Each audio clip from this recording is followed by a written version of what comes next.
Hey people, it's your midsole man EDDBUD here. When it comes to race day, sometimes it just isn't your day. I got a shoe update and a race review for you today from the YEOVIL Half Marathon 2025.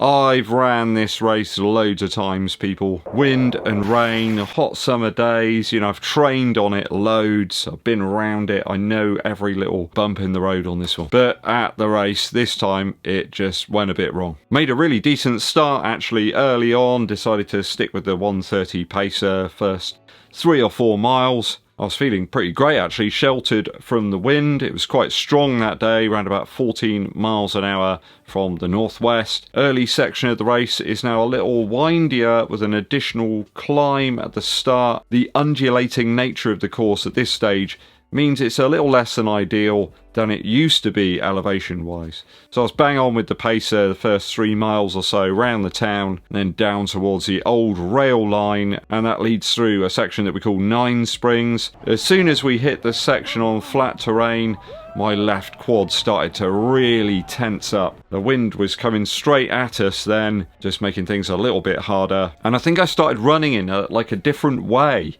than I had been the first few miles. I was perhaps overstriding a little bit to try and catch up and propel me along, and that was a really bad idea. That additional energy I was using up and the change was not in tune with the shoes that I decided to wear. The differences between the Metaspeed Edge and Sky Paris really started to become extremely apparent to me at that time. The more forgiving plate position in the Metaspeed Sky Paris really doesn't mind too much if you're going to overstride, whereas this thing really wants you to just speed up your cadence. When you got big legs like me, it just didn't seem to want to work for me. I am now very au fait with the differences between those two shoes. I haven't felt that in my training runs, I've got to be honest. I think that's because you're running with yourself, there's nobody else there. As soon as you've got other people there, you start matching yourself up against them, try and catch people. That's where it started to not work so well. The Edge Paris always felt really great for me at half marathon pace,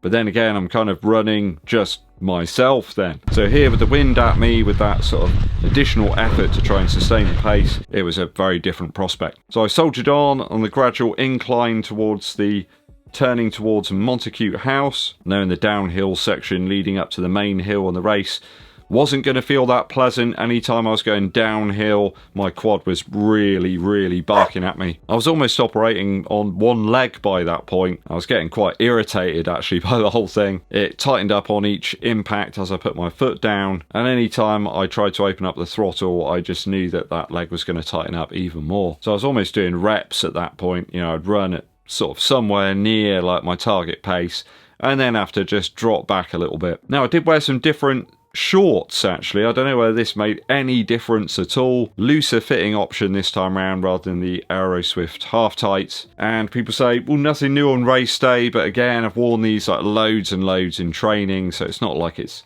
completely new. The Bulls Hill climb on mile 10 was pretty tough, though bizarrely set a PR on that. By that stage I was kind of angry and irritated, and it was just very erratic sort of stuff. I eased off around mile 9 and stopped actually to stretch my leg out a little bit to try and negate the issue. I seemed to find a little bit more consistency after that Bulls Hill climb on miles 11 and 12 and got back to some sort of level of form. I think then though I just wanted to get the race finished and done. I wasn't really enjoying myself out there, which is a bit sad. Made use of that significant 111 foot drop on the penultimate mile, then let loose whatever I had on the final climb to the finish, and I saw loads of people actually falling back on the final hill there that leads up towards the finish. People just stopping and walking. In fact, I'd promised my son though the medal, and I wasn't going to let him down, so I did finish reasonably strong despite the pain in my quad, finishing in a time of 1 hour 36:01 ship time,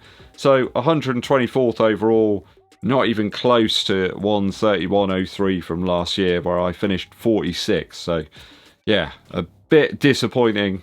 Was it the shoes? I think that partly had some sort of effect. Probably stopped to walk about like 4 times on this course, which is something I haven't done before. Just had to stretch my left leg out a little bit. It's just really sore in a place that I'm not accustomed to it being sore. Strangely, the next few days it's not that bad at all. In fact, it feels fine. Kind of feels like I did a training run, really. I was feeling superb early on. I just couldn't find any drive really in this shoe, and I think once my left leg started to hurt, it was almost making me run in an alien sort of way. As such, it just felt like it was working against how I would normally run in a natural kind of way. And over distance, I just found that the Metaspeed Sky Paris is a very different shoe, so lessons learned there. I did all the same things that I would do nutrition wise, so nothing different there, so that wasn't the issue. Maybe the shorts, sometimes though it's just not your day. You just get up and you just know it's not going to happen, but that wasn't today. I actually felt really great when I got to the start of the race. I always found that those Aeroswift tights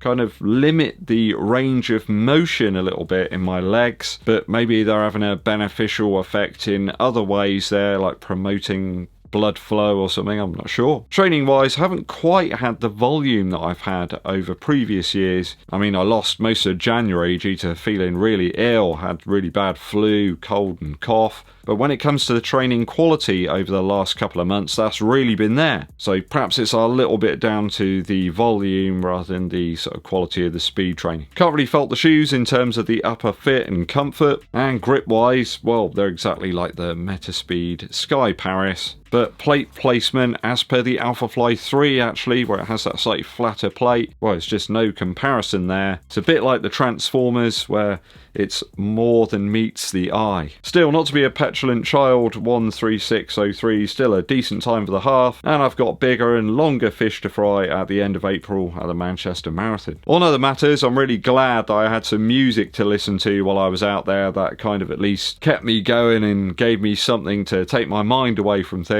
Shock's Open Run Pro was used on the day. I would have lost it big time if I hadn't had the metronomic content in my ears moving me forward, especially the last few miles where you know you're close and you need to plough on forwards towards the finish line. So just goes to show, tiny little things there about a shoe can make a massive difference. Just didn't feel this had the bounce here, and I started running in a different way that I'm just not accustomed to, and that really caused me some problems. So yeah, changing stuff up can absolutely diminish your performance.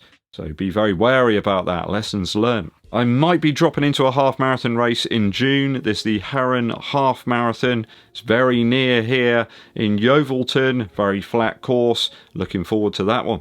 I'll put some details down in the description of this video. Were you racing at the weekend or recently? Let us know how you got on down in the comments.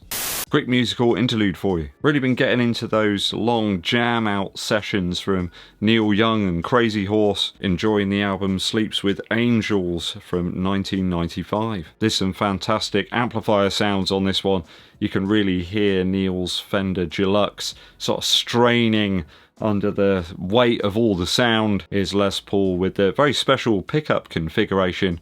Really does sound particularly good on this record. I think he's got like a Firebird pickup in the bridge and then a P90 in the neck position. It really is quite a unique sound, and there's no one else out there that sounds just like him. Very excited, in fact, for Neil Young to be playing at Glastonbury Festival this year, just down the road. I won't be able to get a ticket. It's really difficult to do that, but I'll certainly be watching on the TV, absorbing that. There's going to be some great tracks, I should imagine. Hopefully there'll be a couple of collaborations as well. There'll bound to be some people there that are big Neil Young fans. Always good to see him team up with somebody on stage. One of my favourite tracks from Sleeps with Angels is Change Your Mind. It's a long jam, very dark kind of feel to this one. The tone and atmosphere of the track are really sort of soupy. Feels like a hazy late night track that's been recorded, you know, in the deepest, darkest night. Really enjoy that. Change Your Mind. Fantastic tune. Go and check it out. Thanks for joining me on the recap today, people.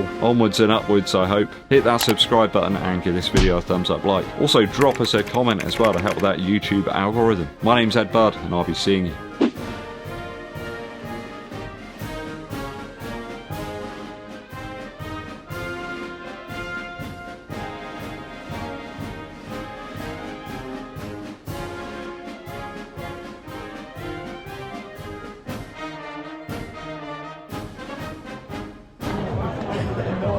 Jolly Green.